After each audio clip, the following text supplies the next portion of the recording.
tribu, te habla Juan Antonio Lozada en otra edición de Cafecito Migratorio. Tu futuro en los Estados Unidos comienza aquí, empoderándote con conocimiento, y hoy hablamos del TPS. ¿Qué pasó en la audiencia con el juez Chen en San Francisco el 1 de agosto del 2025? Muchos de nosotros estábamos esperando con ansias la audiencia del juez Chen, que había sido aplazada. Inicialmente se había puesto para el mes de julio y se había movido la fecha hasta agosto 1.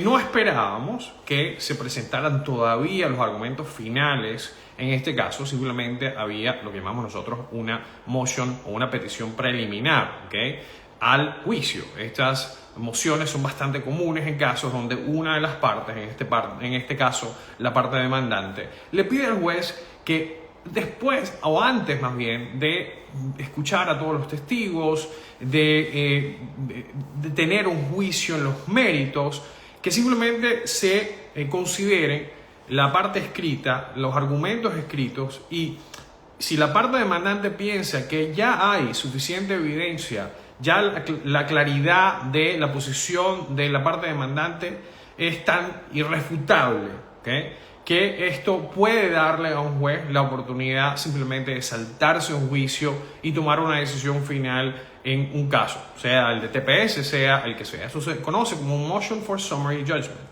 Y esto es exactamente lo que se estaba en este momento revisando el 1 de agosto. Activistas reportan que el ambiente y las preguntas hechas por el juez Chen a los abogados les da a ellos esperanzas de que el resultado de esta audiencia del 1 de agosto pueda resultar en un éxito, por lo menos inicial, preliminar, para las partes demandantes, y que esto pueda traer algo de alivio para los miles de venezolanos que han perdido su protección bajo el estatus de protección temporal, TPS. Muchos de los venezolanos que perdieron su protección la perdieron en abril del 2025, que es cuando se vencía el plazo para que el gobierno les permitiera renovar las aplicaciones de TPS de personas que entraron antes del 31 de julio del 2023. Recordemos que hay un segundo grupo de tepecianos venezolanos que todavía tienen el beneficio del TPS hasta septiembre del 2025. Entonces, vamos a ver cómo se desarrolla esto. Esperamos una decisión del juez Chen en cualquier momento. Sin embargo, así la parte demandante, en este caso los tepecianos, logren una victoria temporal en frente del juez Chen, el camino es largo y todavía tenemos que enfrentar, o los tepecianos tendrán que enfrentar, un reto por parte de la administración de Donald Trump al 9º circuito y muy probablemente un reto final a la Corte Suprema. Así que todavía tenemos bastante camino que recorrer, y no esperamos que la decisión del juez Chen sea la palabra final, así la decisión o el fallo vaya a favor de los venezolanos, porque como ya lo he explicado, se espera apelaciones de cualquier decisión que tome el juez, ¿okay? Así que esto es bastante importante. Es bueno mantener cierto nivel de optimismo, pero también entender que esto va a ser un proceso largo, que no siempre va a estar proveyendo protección, y que tenemos que esperar hasta que la Corte Suprema de alguna manera exprese acerca de esta decisión que pudiera venir en un par de semanas. Una jueza federal le pone freno a las deportaciones aceleradas de las personas que entraron con parol. Estamos hablando no solamente de los venezolanos, haitianos, cubanos y nicaragüenses, más de 500,000 que entraron de la administración del presidente Biden, pero también aquellas personas que entraron por frontera y con una cita de CBP-1. Esta persona, según una jueza en Washington, D.C., jueza Cobb, C-O-B-B, esta jueza ha dicho que la manera como la administración de Trump está tratando a aplicantes de asilo que van a las cortes y son arrestados después de que llegaran a los Estados Unidos con un parol, ¿verdad?, con un parol de estos 4 países, o fueron paroleados a través de la aplicación de una cita con la aplicación CBP-1, la jueza Cobb dice: esto simplemente no es esto es arbitrario y caprichoso. Esta decisión del gobierno de los Estados Unidos es arbitraria y caprichosa, viola el Administrative Procedures Act. Tú no puedes simplemente tomar una posición como agencia, decirle a una persona que puede venir a los Estados Unidos o que puede entrar a los Estados Unidos y después tratarlos o ponerles una etiqueta diferente simplemente porque se te dio la gana. Esto no funciona de esa manera, no es la manera como se enforzan las leyes en los Estados Unidos, y por lo menos de manera temporal está prohibiendo la práctica de la administración de Donald Trump de arrestar a personas con parol en las cortes de inmigración. Entonces, de nuevo, esto va a ser también apelado al distrito o al circuito federal de Washington, D.C., y probablemente a la Corte Suprema. Ahorita lo único que tenemos es una medida cautelar. Así que, de nuevo, esto podría no quedar en vigencia, o esta regla o este fallo por parte de la jueza podría no tener vigencia por mucho tiempo, ya que pudiera terminar cuando llegue a la Corte de Apelaciones. Pero por lo menos por ahora, no todos los inmigrantes están seguros a la hora de ir a una corte de inmigración. Como saben, y lo hemos explicado muchísimas veces en este programa, todavía un número importante de inmigrantes que no entraron con CBP-1 se pueden confrontar con la posibilidad de que un juez de inmigración, después de una petición del gobierno, de los abogados del gobierno, simplemente saque la aplicación de asilo, desestime la aplicación de asilo, y en ese momento el inmigrante sea arrestado. Por lo menos, de nuevo, por el momento, personas que entraron con CBP-1 y con el parol humanitario que terminen una corte de inmigración no están en este momento en riesgo de que los arresten en la corte. Todavía las personas que entraron por frontera sin CBP-1 corren el riesgo de ser arrestados en las cortes, pero por lo menos un grupo importante de inmigrantes van a tener por lo menos una protección temporal. El gobierno de Trump anuncia modificaciones a la manera como se procesan las visas de petición familiar, con un énfasis ahora en descubrir fraude. Esto implica que hay las consecuencias de que un inmigrante con residencia pida a un familiar y que esa aplicación sea fraudulenta, y que eso tenga consecuencias en ese inmigrante que está pidiendo a su familiar si se descubre que hay algún tipo de fraude, bien sea un fraude familiar por parte del matrimonio, si no es un matrimonio legítimo. Esto podría tener como consecuencia la pérdida de la residencia y la denegación de la aplicación. También se está hablando bastante acerca de la manera como las entrevistas van a funcionar. Ahora van a haber entrevistas obligatorias para todos los casos de matrimonio, de donde hay una petición familiar. También vamos a ver mucho más que una persona que está siendo pedida por su hermano, por su hermana americana o por un familiar, y que está en el país en una situación irregular. Con anterioridad era raro ver cuando una persona llenaba una I-130 por un familiar. No estamos hablando en este momento de esposos y esposas de americanos, ni padres ni madres de americanas, ni hijos menores de 21 años de ciudadanos americanos. Estamos hablando de todas las otras categorías de visas familiares o peticiones familiares. Era raro ver cuando un familiar metía una I-130 o llenaba una I-130 con UCI. Era raro ver que esto resultara en una emisión de un documento que comience un proceso de deportación en contra de la persona que estaba siendo pedida, ya que la I-130 en teoría era una petición familiar donde todo era el peticionario, no el beneficiario, el que estaba inicialmente comenzando un proceso. Ahora, una vez que ese beneficiario es identificado en una I-130 y se revise su estatus migratorio en ese momento que se recibe la I-130, eso puede generar un comienzo de un proceso de deportación para el inmigrante siendo pedido, el beneficiario. Esto es algo que, a pesar de que en teoría podía ocurrir antes, ahora va a ocurrir con mucho más frecuencia. Así que esto es bien importante. el afán de Trump de poner fin a las peticiones de asilo cerca de la frontera y de negarle a las personas que están en la frontera la habilidad de entrar a los Estados Unidos para comenzar su proceso de asilo. Esto ha sido este esfuerzo que ya tiene bastante tiempo desde que entró a la presidencia Donald Trump, finalmente ha sido frenado por varios jueces que han fallado en contra de la administración de Donald Trump. Le han dicho que no puede seguir denegando la habilidad o frenando la habilidad de inmigrantes en la frontera en poder pedir asilo. En este momento estamos viendo los números más bajos de encuentros con inmigrantes en la frontera entre México y Estados Unidos, pero todavía hay personas que entran a los Estados Unidos sin inspección y después se entregan a la Guardia Fronteriza.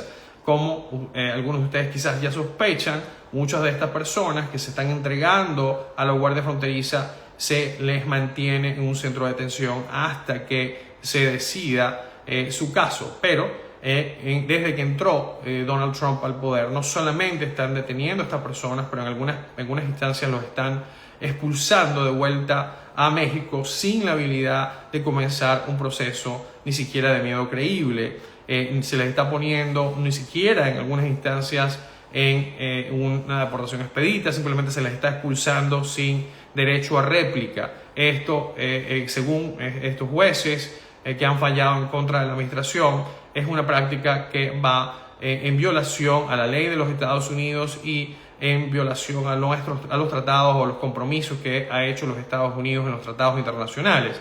El único problema es que, si bien es cierto que los jueces pueden ordenar esto y pueden frenar los esfuerzos de la administración de Trump de expulsar a los inmigrantes sin darles derecho a presentar una aplicación de asilo, lamentablemente la administración puede todavía tomar la postura de que estos inmigrantes deben mantenerse detenidos durante el proceso de petición de asilo. Esto pone al inmigrante en una situación bastante precaria porque potencialmente pueden estar detenidos bajo condiciones bastante severas hasta que su caso se decida, y si su caso o el fallo va en contra de ellos y deciden apelar al Board of Immigration Appeals, esta persona tiene que mantenerse detenida mientras que se escucha su petición de apelación. Así que esto todavía sigue jugando en contra de muchos inmigrantes que están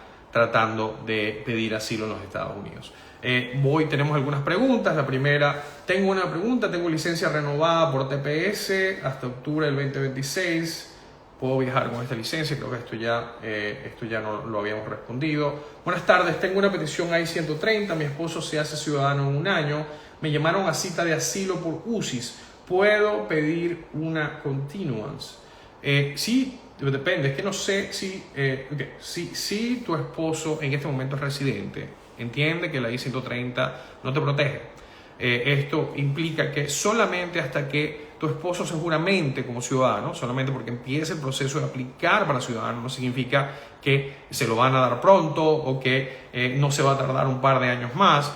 Si bien es cierto que tú puedas pedir que se reagende tu cita de asilo, también el problema que vas a tener es que eventualmente, o sea, si esté dispuesta inmigración a darte un respiro, puede que el respiro no sea muy largo. No implica que porque pidas un reagendamiento de esa cita que te lo van a poner para el año que viene o para 2 años.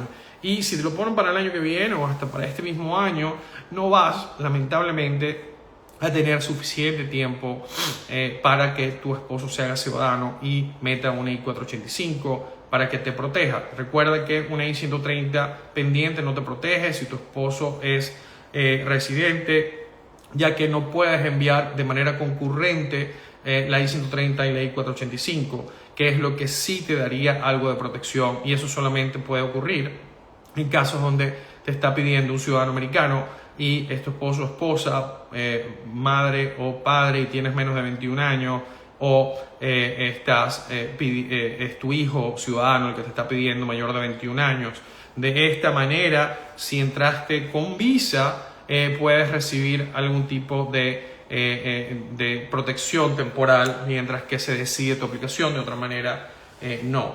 Si ya introduje el asilo con abogado en corte y aún mi reloj está detenido, ¿qué se puede hacer? Bueno, si tú causaste el retraso, por ejemplo, si tú fuiste a la corte y en vez de pedirle al juez que te diera una fecha para tu audiencia final, pediste tiempo para un abogado, por ejemplo, en ese momento tú causaste un retraso en el proceso de adjudicación de tu asilo y por ende tu reloj se quedará parado hasta que vuelvas a la primera audiencia o la máster y ahí es cuando comenzará de nuevo el reloj. Mi hermano fue al miedo creíble, fue detenido, aunque fue aprobado el miedo creíble. Mi hermano tenía más de 4 años con permiso de trabajo vigente hasta el 2029 porque lo dejan detenido. Bueno, si tu hermano entró por la frontera entre México y Estados Unidos y pasó una entrevista de miedo creíble, de nuevo, pero si entró por frontera, si entró por la frontera sin inspección, él en este momento está siendo un target, está siendo uno de los blancos más importantes de la administración de Donald Trump. Entonces ellos están tratando de demostrar que cualquier persona que entró por frontera va a sufrir consecuencias nefastas y en este caso detenciones por periodos bastante largos de tiempo. Recuerda que cuando entras por frontera y eres liberado, está en la discreción del gobierno de los Estados Unidos si ellos deciden que tu proceso sea peleado desde dentro de un centro de detención o desde fuera. En el pasado, si te rearrestaban por ninguna razón aparente, tú tenías la oportunidad de retar este arresto en una corte de inmigración, pedir una fianza. En este momento la postura de los Estados Unidos, que sin duda no va en línea con sus propias regulaciones, va en contra de, a mi juicio, el estatuto de la ANA, que le da permiso a los jueces de inmigración para llevar a cabo estas audiencias donde se les concede a los inmigrantes el derecho a fianza. En este momento la administración de Trump está limitando los derechos de fianza de personas que entraron por frontera. Pensamos que esto va a ser retado también en las cortes, que eventualmente la administración de Trump va a tener que empezarle a dar a inmigrantes detenidos la habilidad, así hayan entrado por frontera, si tienen varios años acá, si entraron inicialmente y fueron detenidos, pero después fueron soltados. Estas personas, a mi juicio, deberían ser elegibles para una fianza migratoria, un derecho que se les está negando en este momento gracias a una opinión del Board of Immigration Appeals, Matter of Q. Lee, que en este momento está siendo utilizada para justificar que esta denegación del derecho a la fianza a estas personas que entraron por frontera, fueron liberados y ahora están siendo rearrestados. Así que lamentablemente lo que le está pasando a tu hermano es simplemente un síntoma de la manera como la administración de Trump está lidiando con estos casos y la manera como está intentando robarle a los inmigrantes su derecho a cuestionar estas detenciones ilegales. Una pregunta: los que ya introdujimos el caso de asilo hace más de un año, ¿de igual manera debemos pagar la nueva tarifa anual o solo es para los nuevos solicitantes? Todavía no hay muchísima claridad acerca de eso, pero muy probablemente sí vas a tener que pagar la tarifa anual. De todos modos, tu elegibilidad o si aplica o no para ti, eso va a ser determinado por inmigración. Te van a enviar un correo electrónico pidiéndote que pagues una vez que el tiempo para que hagas ese pago venga. Así que muy probablemente esto también va a afectar a personas que tenían un caso pendiente de asilo anteriormente, ¿ok? Entonces, ahora quiero hablar de una cosita más porque me parece increíblemente importante. Sí, en este momento, ahorita estamos hablando en el cafecito de hoy de las detenciones arbitrarias, de las detenciones sin derecho a la fianza y cómo puede un inmigrante pelear en contra de esto. En este momento hay un grupo dentro de la Asociación de Abogados de Inmigración de Estados Unidos, AILA, donde se está entrenando a todos los abogados que quieran participar en este esfuerzo. Se les está dando todas las herramientas posibles para que puedan llenar demandas en contra del gobierno de los Estados Unidos en las cortes federales, distritales de cada uno de los distritos judiciales de Estados Unidos, de los distritos judiciales federales de los Estados Unidos. Este esfuerzo por parte de la Asociación de Abogados de Inmigración es importante porque le da herramientas a muchos abogados de inmigración que quizás no tienen mucha experiencia en litigio federal, la habilidad para poder demandar la libertad de sus clientes a través de los writs de habeas corpus. Muchos de ustedes quizás están familiarizados con el habeas corpus, un recurso procesal en el derecho penal en la mayoría de los países que les permite a una persona que está detenida o cuya libertad ha sido limitada de una manera importante, cuyos derechos fundamentales han sido también limitados a pesar de no estar siempre detenidos, le da la oportunidad de llenar un writ de habeas corpus en una corte distrital del lugar donde viven. Y esto lo que puede hacer es, le puede permitir a ese inmigrante mantenerse, recibir lo que llamamos un TRO, ¿okay? Que donde la corte ordena al servicio de inmigración no solamente a no arrestar a esta persona o a concederle una fianza a esta persona o por lo menos una audiencia de fianza, pero también le permite a esta persona mantener el lugar de residencia, no ser movido a un centro de detención fuera del estado donde viven. Recordemos que una de las cosas que está haciendo la administración de Donald Trump es, independientemente de donde vivas en los Estados Unidos, te están transfiriendo una vez que te detienen a un mega centro de detención en Luisiana, en Texas. Recordemos que Texas, Luisiana y Mississippi son parte del 5º circuito judicial, uno de los más conservadores de los Estados Unidos, junto con el 11º, que es Florida, Alabama y Georgia. De nuevo, estos son circuitos judiciales sumamente conservadores donde los inmigrantes tienen menos chance de éxito a la hora de retar las acciones de la administración de Donald Trump, y por ende es uno de los lugares o es uno de los circuitos donde más se transfieren a los inmigrantes que son detenidos en todas partes del país, ya que el gobierno de Donald Trump quiere que se pelee en los casos federales que se llenan a favor de estos inmigrantes en cortes conservadoras, que tienen más bien un bent pro gobierno. Así que es importantísimo que tú tengas un abogado que litigue en cortes federales, que tu abogado de inmigración entienda cómo hacer, cómo llenar un writ de habeas corpus, cómo escribir un buen writ de habeas corpus, cuáles en términos procesales las cosas que se tienen que hacer, porque de otra manera, si eres detenido, no va a haber mucho tiempo para llenar el writ antes de que te traten de transferir a Luisiana, tratan de transferir a algún centro de detención en Houston o en Fort Bliss, en Texas. Es sumamente importante que empecemos a agarrar conciencia de que tu abogado de inmigración tiene que ser, en la era de Trump, un litigante experto, un litigante que no le tenga miedo a una corte federal, a un juez federal, a un juez de inmigración. No es hoy por hoy posible que tú tengas un abogado que le tenga miedo a la corte, porque en este momento, si tú quieres que tus derechos te sean reconocidos, tu abogado va a tener que pelear muy duro por ellos. Ya no hay lo que yo considero, o lo que en algún momento quizás tuvimos, un Estado de derecho más sólido, donde se respetaban las normas, donde se respetaban las leyes. Hoy por hoy, todo lo que ganamos por nuestros clientes tiene que ser a pulso y tenemos que estar dispuestos a demandar al gobierno cuando esto sea necesario.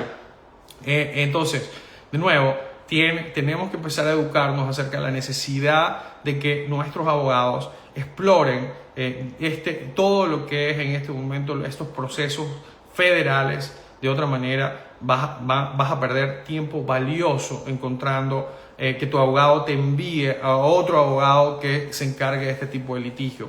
Así que bueno, cuídense muchísimo. Esto es todo lo que me da chance de cubrir hoy. Nos vemos mañana en otra edición del programa. Se les quiere mucho. Hasta luego. Bye bye.